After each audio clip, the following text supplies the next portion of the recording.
अंधेरी रात और तेज बरसात में श्याम के घर से थोड़ी देर में खुशखबरी आने वाली थी। उसकी पत्नी पेट से थी। श्याम अपनी पत्नी से बहुत प्यार करता था। वो अपनी पत्नी को लेकर उसके मायके आया था और वहीं पर उसकी डिलीवरी हो जाती है। लेकिन श्याम की खुशी अब दुख में बदल गई थी। उसकी पत्नी बच्चे को जन्म देते वक्त मर चुकी थी। श्याम बहुत ही ज़्यादा उदास हो जाता है। वह बच्चे को लेकर उसी रात वहाँ से अपने घर ले जाने लगता है, लेकिन सभी लोग उसे मना करते हैं क्योंकि वो रात जिसमें वो बच्चे को लेकर निकल रहा था वो अमावस की रात थी और अभी अभी जन्मे बच्चे को रात में बाहर ले जाना ठीक नहीं था। पर श्याम को कहाँ होश था। वह बिना किसी की सुने निकल पड़ता है। वह उस अमावस की रात में बच्चे को लेकर पैदल ही घर पहुंच जाता है और घर पहुंचकर वह उस बच्चे को अपने पास सुलाकर और अपनी पत्नी को याद करते हुए ही सो जाता है। अगली सुबह जब उसके घर उसका कोई रिश्तेदार आता है तो वह रिश्तेदार देखता है कि वहाँ पर श्याम की लाश पड़ी है, जो पूरी तरह से खून में सनी होती है, और जो बच्चा श्याम के पास था वो वहाँ पर नहीं होता है। लोगों को लगता है कि जरूर कोई जानवर होगा जिसने श्याम की ये हालत की और उसके बच्चे को भी जरूर वही जानवर खा गया होगा, मगर ये उन लोगों को गलत लगता है। उसी दिन गांव के एक बगीचे में जो रखवाली करता था उसके साथ भी यही होता है। उसकी जान भी बिल्कुल श्याम के जैसे ही जाती है। अब गांव के पूरे लोग डर जाते हैं। उन्हें लगता है कि कोई बहुत भयंकर जानवर हमारे गांव में घुस आया है। सभी लोग बड़ी सावधानी से सोते हैं और रात को अपने अपने घर के सामने आग जला लेते हैं ताकि जानवर आग से डर कर भाग जाए।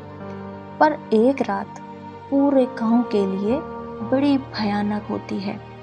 गांव के लगभग आधे लोगों की जान जा चुकी थी, बिल्कुल वैसे ही जैसे श्याम के और बगीचे वाले की गई थी।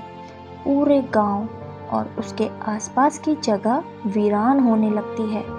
लोग अपनी जान बचाने के लिए गांव से बाहर जाने लगते हैं, मगर कुछ लोग वहीं पर रुक जाते हैं और उस जानवर का पता करने में लग जाते हैं जो ये सब कर रहा था। वो लोग एक साथ भीड़ लगाकर रात के समय गांव में घूमने लगते हैं। सब ने एक से एक हथियार अपने साथ ले रखे थे। थोड़ी देर में उस भीड़ के सामने बहुत डरावनी आवाज आती है और उस भीड़ से एक आदमी निकलकर भागने लगता है। तभी अचानक उसके पीछे कोई डरावनी चीज भागती है जो दिखने में बहुत खतरनाक थी। वह उस आदमी को पकड़कर खाने लगता है। वहीं पर पूरा गांव पहली बार उसको देखता है। वो कोई जानवर नहीं था, वह तो श्याम का बच्चा था जो शैतान का रूप ले चुका था, क्योंकि उसने जन्म लेते समय अमावस की रात देखी थी, जिसके चलते शैतान उसके अंदर घुस चुका था। सभी लोग वहां से भागने लगते हैं, पर वह शैतान उनमें से कई लोगों को अपना शिकार बना लेता है। अगले दिन सभी लोग इसका उपाय ढूंढते हैं कि कैसे उसको खत्म किया जाए। तभी एक बूढ़ा आदमी कहता है कि वो अभी बच्चा है और उसके बड़े होने से पहले ही हमें उसे खत्म करना होगा, वरना पूरा गांव खत्म हो जाएगा। उसके लिए हमें उसकी कमजोरी का पता करना पड़ेगा। गांव के कुछ लोग श्याम की पत्नी के मायके जाते हैं जहां उस बच्चे का जन्म हुआ था।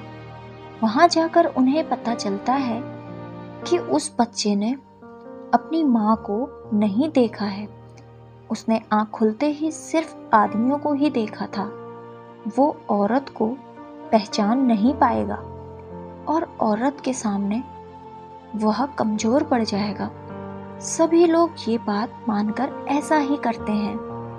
एक आदमी को औरत के रूप में लाया जाता है और रात में उसको अकेले ही हथियारों के साथ भेजा जाता है। थोड़ी देर में वो बच्चा जो शैतान बन चुका था वो उसके सामने आ जाता है और जैसा सोचा था वैसा ही होता है। वो उस औरत बने आदमी के पास आकर उसे देखने लगता है और देखकर वापस चला जाता है।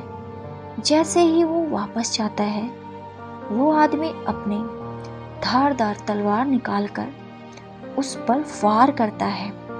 जैसे ही वो घायल होता है और कमज़ोर पड़ जाता है, सभी गांव के लोग उसके पास आ जाते हैं और उसे पकड़कर जला देते हैं और ऐसे ही उस शैतान का अंत हो जाता है। वीडियो देखने के लिए धन्यवाद। ऐसी ही वीडियोस और देखने के लिए हमसे जुड़े रहें एंड हमारे चैनल को सब्सक्राइब और शेयर ज़रूर कीजिए।